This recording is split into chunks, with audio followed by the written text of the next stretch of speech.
শতকরা 80% ভোট পরে বিএনপি পাইবে 205টা, জামাতে পাইবে হাইস্ট 35টা, জাতীয় পার্টি 3-4টা পাইতে পারে, ইসলামী আন্দোলনে 1-2টা পাইতে পারে, আওয়ামী লীগে দাঁড়াইতে পারলে 10-15টা পাইতে পারে।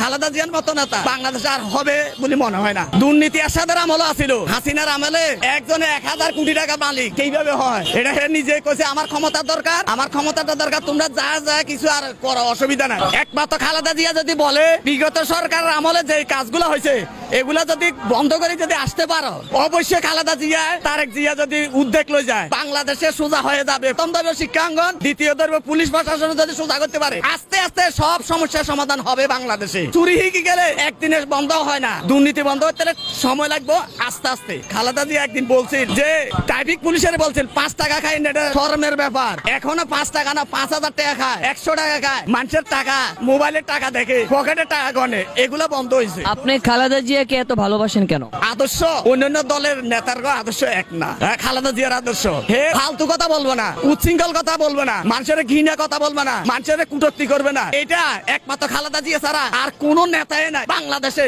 এবং খালেদা জিয়ার এই পর্যন্ত 10 মাসে হাসিনার আওয়ামী লীগের নাম বলছে, হাসিনা এতদিনে 10 বার সুবাইতো 10 বার উড়াইতো। খালেদা জিয়া এই পর্যন্ত কথাই বলে না যে হাসিনা বিগত সরকার খারাপ করে গেছে আমরা ভালো করবো। এই হাসিনার নাম হলো না, আওয়ামী লীগের নাম হলো নাই।